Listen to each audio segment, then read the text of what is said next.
벌써 12월이니까 올해 마지막을 보내고 있습니다. 여러분 올해 행복하셨나요? 네, 행복했습니다라고 당당하게 말할 수 있는 사람이 과연 우리 중에 몇 명이나 될까요?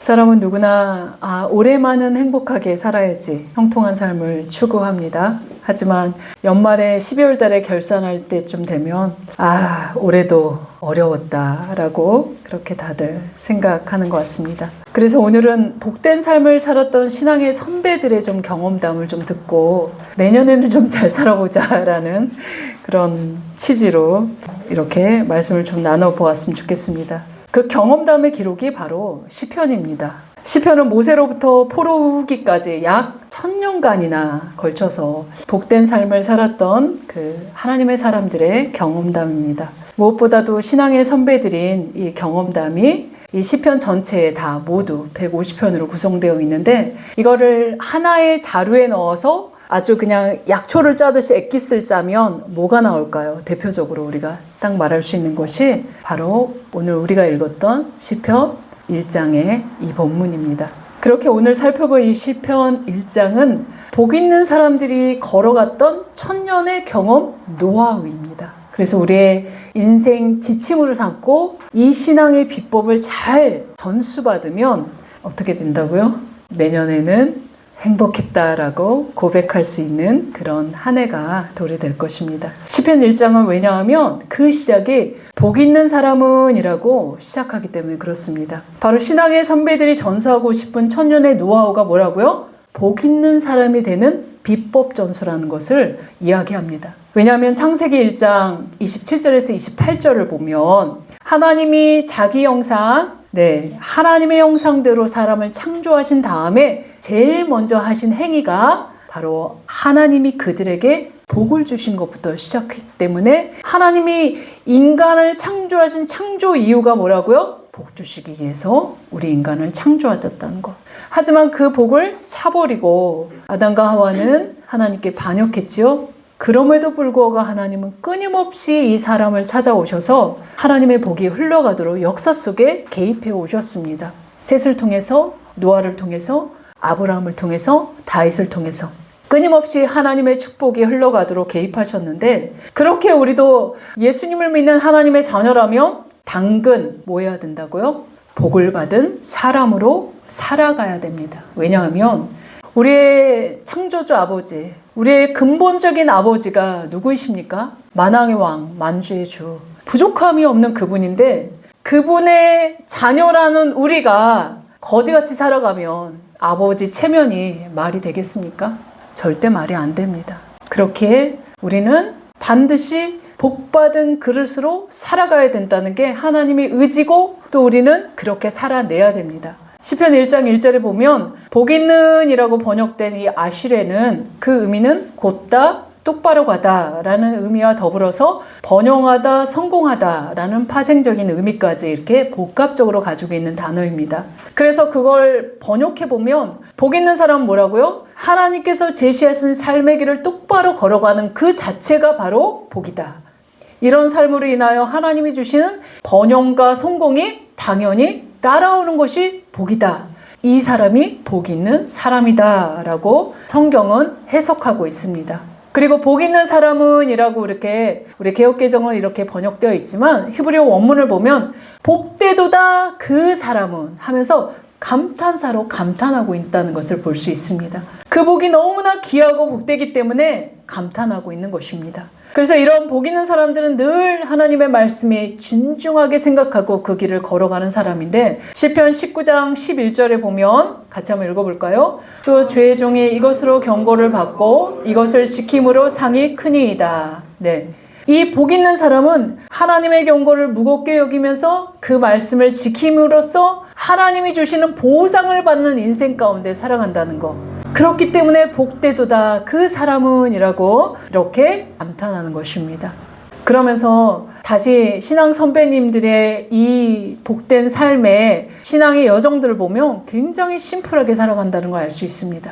하라는 것 하고 하지 말라는 것 안 하는 그런 삶이 신앙 선배들의 신앙의 여정이었습니다. 그 천년의 노하우, 바로 하지 말라는 거, 그게 바로 1절에 기록되어 있는데, 복 있는 사람들은 악인들의 꾀를 따르지 아니하며 죄인들의 길에 서지 아니하며 오만한 자들의 자리에 앉지 않는 거. 네. 세 가지 하지 말아라 하니까 하지 않았다는 거죠. 첫째 뭐죠? 악인들의 꾀 따르지 않아. 둘째, 죄인들의 길에 서지 않아. 셋째, 오만한 자의 자리에 앉지 않아. 이 세 가지 심플하게 하지 않았다는 거죠. 그런데 여기서 악인들, 죄인들, 오만한 자들은 과연 그러면 누구를 나타내는지 살펴보면 이게 단순히 악을 행하는 사람들, 죄를 짓는 사람들, 교만한 사람들 이렇게 우리가 생각할 수 있지만 본문의 문맥상으로 살펴보면 악인들, 죄인들, 오만한 자들과 대치되는 의인의 삶은 바로 2절에 나옵니다. 뭐라고 나옵니까? 오직 여호와의 율법을 즐거워하여 그의 율법을 주야로 묵상하는도다. 두 개를 비교하면, 뒤집어 말하면 악인들, 죄인들, 오만한 자들의 특징은 여호와의 율법을 즐거워하지 않으며 그의 율법을 주야로 묵상하지 않는 사람들이라고 뒤집어 표현하고 있는 것입니다. 이러한 관점에서 1절을 다시 보면 복 있는 사람들은 악인들의 꾀를 따르지 않는 사람이다 라고 말할 때 여기서 악인들 하면 히브리어로 라샤임 하는데 그 의미는 뭐라고요? 경건치 않은 자, 사악한 자, 불의한 자 이걸 뜻하는데 이러한 사람들의 특징을 히브리적인 관점으로 이렇게 보면 하나님의 언약 관계에 있지 않는 사람들로 하나님의 말씀을 따라가지 않고 자기의 정욕대로 자기의 생각대로 자신이 왕되어 살아가는 그런 삶의 방식을 살아가는 사람들을 의미합니다. 그렇게 이들은 언제나 하나님의 말씀을 멀리하고 하나님의 말씀에 무겁게 여기지 않지요. 또 그렇게 말씀을 깨닫지도 못하고 순종하지도 못하는 사람들. 그래서 단지 세상을 사랑하는 방법이 자기의 장기를 부리고 악한 계획을 꾸미는 그런 사람들을 이야기합니다. 그래서 자신의 세운 꾀를 이 모략과 방책을 가지고 살아가기 때문에 세상이 너무 많이 아프지요. 왜냐하면 자신의 방법대로 야망대로 부정한 방법이라도 마다하지 않고 살아가는 삶의 모습이기 때문에 그렇습니다. 근데 저와 여러분, 이 말씀은 누구에게 주는 말씀입니까?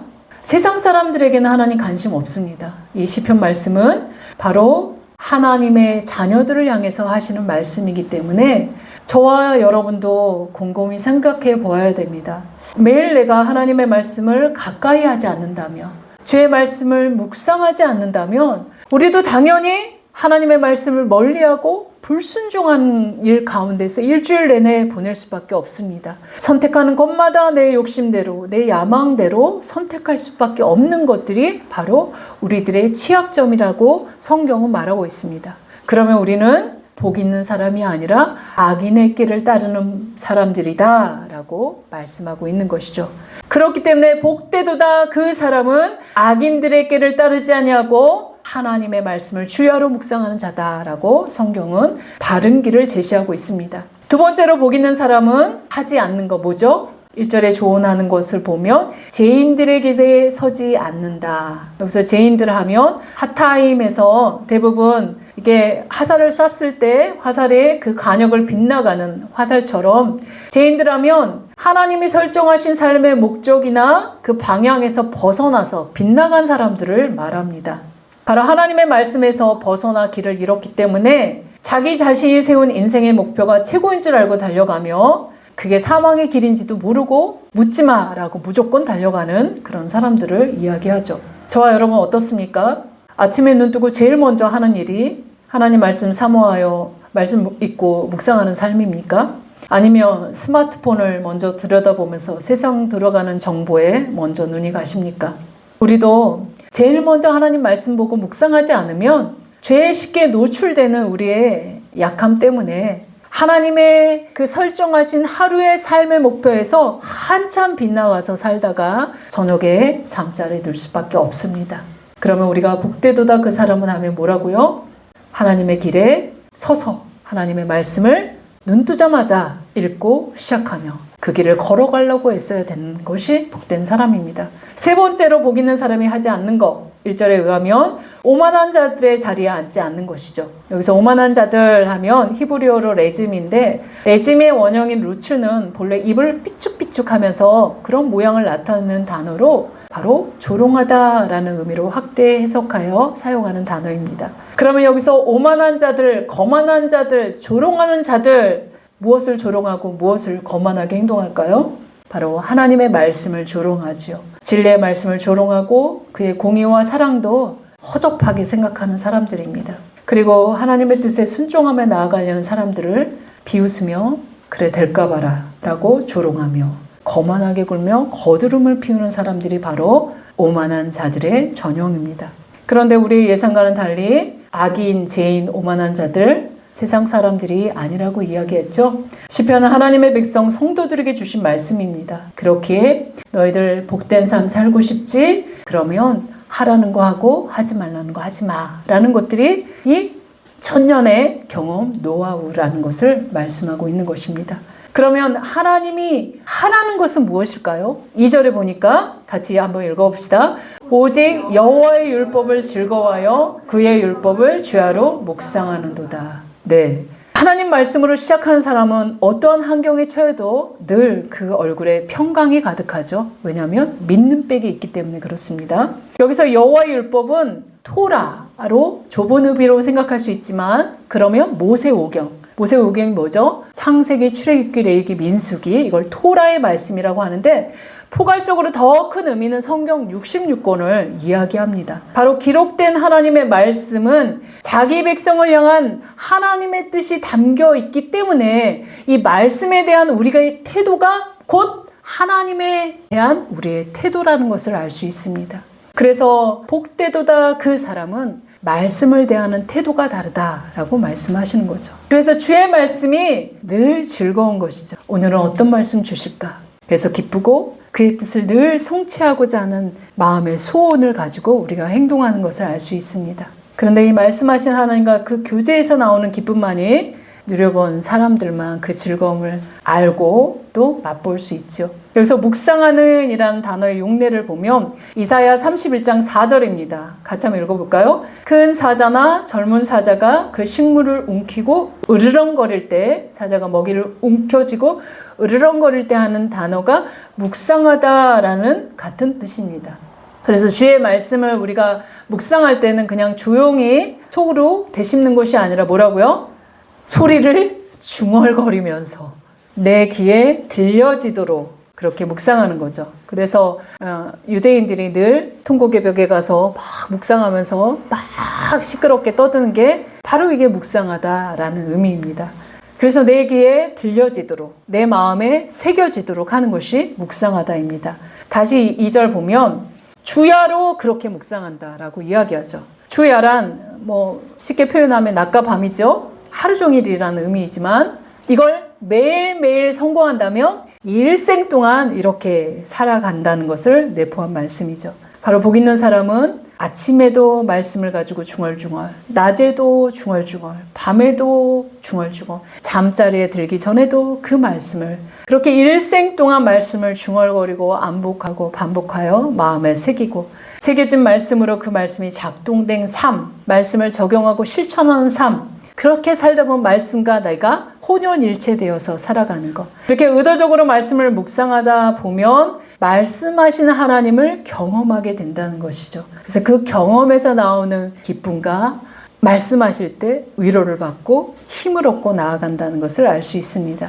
이렇게 말씀을 새기다 보면 시편 119장 1절에 보면 뭐라고 합니까? 행위가 온전하여 여호와의 율법을 따라 행하는 자들은 복이 있으며 네, 말씀대로 행하다 보면 말씀이 자신의 일부가 되어서 하나님의 말씀을 행하는 삶, 그래서 늘 복된 삶을 살아갈 수 있다는 거죠. 왜냐하면 여기에 비밀이 있습니다. 요한복음 1장 1절은 뭐니까? 태초에 말씀이 계시니라 이 말씀이 하나님과 함께 계셨으니 이 말씀은 곧 하나님이시다. 우리가 말씀을 묵상하는 건 곧 하나님을 대면하는 시간입니다. 그렇게 우리가 말씀을 읽고 묵상하고 그 말씀을 즐거워하며 따르기를 기뻐한다는 것은 하나님을 대면함을 기뻐한다는 그 말입니다. 그렇기에 자녀가 조금만 이렇게 해줘도 부모가 얼마나 마음이 기쁜데 그 위대하신 그분이 우리가 주님을 기뻐한다고, 그 말씀을 기뻐한다고 하면 얼마나 기뻐하시겠습니까? 그래서 3절에 보니까 다 주고 싶은 거예요. 뭐라고 합니까? 같이 읽어봅시다. 그는 시냇가에 심은 나무가 서를 따라 열매를 맺으며 그 잎사귀가 마르지 않은 것 같으니 그가 하는 모든 일이 다 형통하리로다. 네, 여기 형통하리로다라는 비결은 뭐냐면 미완료형으로 되어 있어서 완료되지 않습니다. 한 번, 두 번 단회적으로 형통이 아니라 계속해서 죽을 때까지 영원토록 형통할 것을 약속하고 있습니다. 이스라엘은 건기와 우기가 있죠. 그래서 우기에는 비가 내리지만 건기 때는 시냇물이 말려서 늘 시냇가가 물이 말라있는 와디천입니다. 그렇기 때문에 여기서 이야기하는 시냇가라는 것은 물이 풍성히 저장되어 있어서 항상 흐르는 인공적인 강계수로를 나타냅니다. 현재 이스라엘이 갈릴리에서 끌어온 물로 저 광야, 네게부 광야에 푸르른 초목과 야채와 풍성한 과일들, 곡식들을 추수하는 것은 바로 사시사철 물이 넉넉한 그 시냇가에서 담수를 끌어온 것 때문에 그렇게 합니다. 바로 하나님은 이렇게 공급하신다는 것이죠.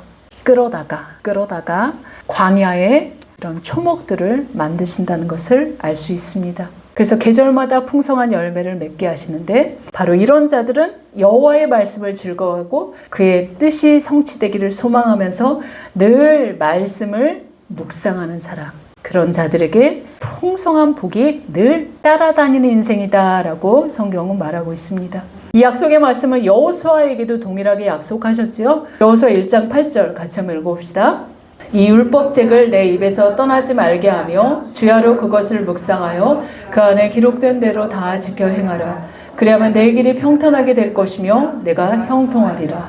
네, 이 말씀은 모세가 죽은 후 여호수아가 갈 바를 알지 못한 상태에서 하나님이 주신 말씀입니다. 40년 동안 광야에서 이스라엘 백성들을 이끌어온 이 탁월한 지도자 모세를 잃고 우왕좌왕 어찌할 바를 모르는 상황에서 하나님이 여호수아에게 이스라엘을, 그 많은 그 이스라엘 백성들을 인도할 계획서 제출해라 라고 말씀하시지 않으셨죠? 또 가나안 땅에 진입할 때 어떤 작전을 갖고 있니? 작전 명령을 계획하라고, 그 계획서 제출하라고도 말씀하지 않으셨습니다. 오직 요구하는 거 한 가지, 뭐라고요? 하나님의 말씀을 내 입에서 떠나지 말게 하라는 거. 이게 한 가지의 요구사항입니다.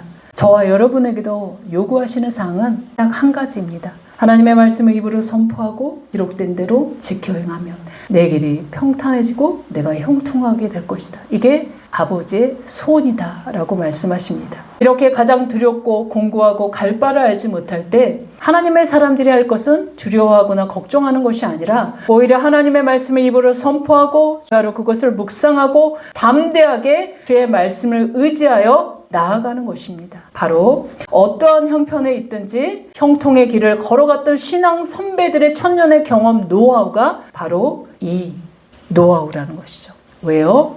말씀이 곧 하나님이시니까요. 그 말씀을 묵상하라고 이야기한 것은 내가 행하겠다라는 보증 수표이기 때문에 그렇습니다. 다시 마음판에 새겨봅시다.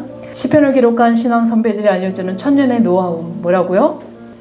복 있는 사람은 여호와의 율법을 즐거워하여 그의 율법을 주야로 묵상하며 사랑하는 사람들이다. 네, 신앙의 선배들이 이 비법을 따라 살아가면서 주님이 주시는 형통함을 누렸던 것처럼 저와 우리 성도 여러분, 청년 여러분, 또 아길의 진로를 놓고 기도하시는 또 우리 박 목사님과 그 가족, 또 우리 귀한 동역자 여러분, 바로 이 천년의 노하우를 마음에 새기며 주님이 주시는 형통한 길을 걸어가시는 그 복된 삶을 우리가 서로 전달하고 우리 2026년에는 그렇게 기뻐하고 또 기뻐하는 그런 한 해가 되었으면 좋겠습니다.